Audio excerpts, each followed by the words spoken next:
going to read Alice in Wonderland, Chapter 10, The Lobster Quadrille. The Mock Turtle sighed deeply and drew the back of one flipper across his eyes. He looked at Alice and tried to speak, but for a minute or two sobs choked his voice. "Same as if he had a bone in his throat," said the Gryphon, and it set to work shaking him and punching him in the back. At last the Mock Turtle recovered his voice, and with tears running down his cheeks he went on again. "You may not have lived much under the sea." "I haven't," said Alice. "And perhaps you were never even introduced to a lobster." Alice began to say, "I once tasted," but checked herself hastily and said, "No, never."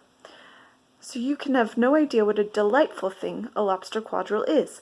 "No, indeed," said Alice. "What sort of a dance is it?" "Why," said the Gryphon, "you first form into a line along the seashore." "Two lines," cried the Mock Turtle. "Seals, turtles, salmon, and so on. Then, when you've cleared all the jellyfish out of the way—" "That generally takes some time," interrupted the Gryphon. "You advance twice, each with a lobster as a partner," cried the Gryphon. "Of course," the Mock Turtle said. "Advance twice, set to partners. Change lobsters and retire in same order," continued the Gryphon.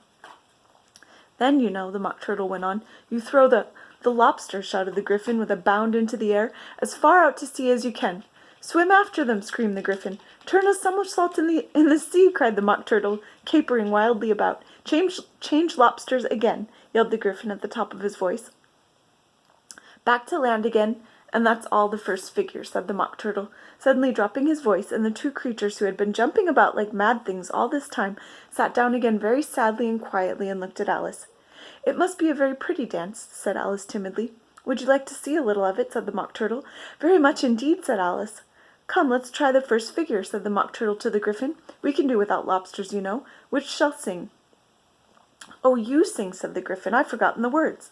So they began solemnly dancing round and round Alice, every now and then treading on her toes when they passed too close, and waving their forepaws to mark the time, while the Mock Turtle sang this very slowly and sadly. "Will you walk a little faster?" said a whiting to a snail. That's a porpoise close behind us, and he's treading on my tail. See how eagerly the lobsters and the turtles all advance. They are waiting on the shingle. Will you come and join the dance? Will you, won't you, will you, won't you, will you, won't you join the dance? Will you, won't you, will you, won't you, will you, won't you join the dance? You can really have no notion how delightful it will be when they take us up and throw us with the lobsters out to sea." But the snail replied, too far, and gave a look askance. Said he thanked the whiting kindly, but he would not join the dance. Would not, could not, would not join the dance. Would not, could not join the dance. "What matters is how far we go," his scaly friend replied. "There is another shore, you know, upon the other side. The further off from England, the nearer is to France. Then turn into pale beloved snail, but come and join the dance. Will you, won't you, will you, won't you, will you join the dance? Will you, won't you, will you, won't you, will you, won't you join the dance?" "Thank you. It's a very interesting dance to watch," said Alice, feeling very glad that it was over at last. "And I do so like that curious song about the whiting." "Oh, as to the whiting," said the Mock Turtle, you've seen them, of course." "Yes," said Alice, "I've often seen them at Din—" She checked herself hastily. "I don't know where Din may be," said the Mock Turtle, "but if you've seen them so often, of course you know what they're like." "I believe so," Alice replied thoughtfully. "They have their tails in their mouths, and they're all over crumbs." "You're wrong about the crumbs," said the Mock Turtle. "Crumbs would all wash off in the sea, but they have their tails in their mouths, and for this reason. And the reason is—" Here the Mock Turtle yawned and shut his eyes. "Tell her about the reason and all that," he said to the Gryphon. "The reason is," said the Gryphon, "that they would go with the lobsters to the dance. So they got thrown out to sea. So they had to fall a long way. So they got their tails fast in their mouths. So they couldn't get them out again. That's all." "Thank you," said Alice. "It's very interesting. I never knew so much about a whiting before." "I can tell you more than that if you like," said the Gryphon. "Do you know why it's called a whiting?" "I never thought about it," said Alice. "Why?" "It does the boots and shoes." The Gryphon replied very solemnly. Alice was thoroughly puzzled. "Does the boots and shoes?" she replied in a wondering tone. "Why, what are your shoes done with?" said the Gryphon. "I mean, what makes them so shiny?" Alice looked down at them and considered a little before she gave her answer. "They're done with blacking, I believe." "Boots and shoes under the sea," said the Gryphon, went on in a deep voice, "are done with a whiting. Now you know." "And what are they made of?" Alice asked in a tone of great curiosity. "Soles and eels, of course," the Gryphon replied, rather impatiently. "Any shrimp could have told you that." "If I'd been the whiting," said Alice, whose thoughts were still running on the song, I'd have said to the porpoise, "Keep back, please. We don't want you with us." They were obliged to have him with them, said the Mock Turtle. No wise fish would go anywhere without a porpoise. Wouldn't it really? Said Alice in a tone of great surprise. Of course not, said the Mock Turtle. Why, if a fish came to me and told me he was going on a journey, I should say, "With what porpoise?" Don't you mean purpose? Said Alice. I mean what I say, the Mock Turtle replied in an offended tone, and the Gryphon added, Come, let's hear some of your adventures. I could tell you my adventures beginning from this morning, said Alice a little timidly, but it's no use going back to yesterday, because I was a different person then. Explain all that, said the Mock Turtle. No, the adventures first, said the Gryphon in an impatient tone. Explanations take such a dreadful time. So Alice began telling them her adventures from the time when she first saw the White Rabbit. She was a little nervous about it just at first. The two creatures got so close to her, one on each side, and opened their eyes and mouths so very wide, but she gained courage as she went on. Her listeners were perfectly quiet till she got to the part about her repeating, "You are old Father William," to the caterpillar, and the words all coming different, and then the Mock Turtle drew a long breath and said, "That's very curious." "It's all about as curious as it can be," said the Gryphon. "It all came different," the Mock Turtle repeated thoughtfully. "I should like to hear her try and repeat something now. Tell her to begin." He looked at the Gryphon as if he thought it had some kind of authority over Alice. "Stand up and repeat, 'Tis the voice of the sluggard,'" said the Gryphon. "How the creatures order one about here, and make one repeat lessons," thought Alice. I might as well be at school at once." However, she got up and began to repeat it, but her head was so full of the lobster quadrille that she hardly knew what she was saying, and the words came very queer indeed. "'Tis the voice of the lobster," I heard him declare. "You have baked me too brown, I must sugar my hair.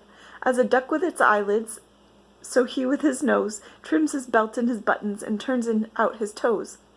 When the sands are all dry, he is gay as a lark, and will talk in contemptuous tones of the shark. But when the tide rises and sharks are around, his voice has a timid and tremulous sound." "That's different from what I used to say when I was a child," said the Gryphon. "Well, I never heard it before," said the Mock Turtle, "but it sounds uncommon nonsense." Alice said nothing. She had sat down with her face in her hands, wondering if anything would ever happen in a natural way again. "I should like to have it explained," said the Mock Turtle. "She can't explain it," said the Gryphon hastily. "Go on with the next verse." "But about his toes," the Mock Turtle persisted. "How could he turn them out with his nose, you know?" "It's the first position in dancing," Alice said, but was dreadfully puzzled by the whole thing, and longed to change the subject. "Go on with the next verse," the Gryphon repeated impatiently. "It begins, 'I passed by his garden.'" Alice did not dare to disobey, though she felt sure it would all come out wrong, and she went on in a trembling voice. "I passed by his garden and marked with one eye how the owl and the panther were sharing a pie. The panther took pie crust and gravy and meat, while the owl had the dish as its share of the treat. When the pie was all finished, the owl, as a boon, was kindly permitted to pocket the spoon, while the panther received knife and fork with a growl and concluded the banquet by—" "What is the use of repeating all that stuff?" the Mock Turtle interrupted, "if you don't explain it as you go on? It's by far the most confusing thing I've ever heard." "Yes, I think you'd better leave off," said the Gryphon, and Alice was only too glad to do so. "Shall we try another figure of the lobster quadrille?" said the Gryphon went on, "or would you like the Mock Turtle to sing you a song?" "Oh, a song, please, if the Mock Turtle would be so kind," Alice replied, so eagerly that the Gryphon said, in a rather offended tone, "No accounting for tastes. Sing her turtle soup, will you, old fellow?" The Mock Turtle sighed deeply and began in a voice sometimes choked with sobs to sing this.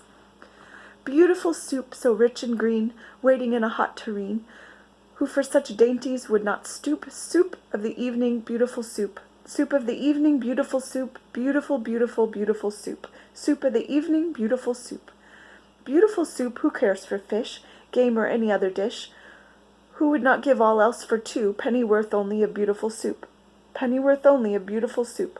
Beautiful soup, beautiful soup, beautiful, beautiful, beautiful soup." "Chorus again," said the Gryphon, and the Mock Turtle had just begun to repeat it when a cry of "The trial's beginning" was heard in the distance. "Come on," cried the Gryphon, and taking Alice by the hand, it hurried off without waiting for the end of the song. "What trial is it?" Alice panted as she ran, but the Gryphon only answered, "Come on," and ran faster, while more and more faintly came, carried on the breeze that followed them, the melancholy words, "Soup of the evening, beautiful, beautiful soup."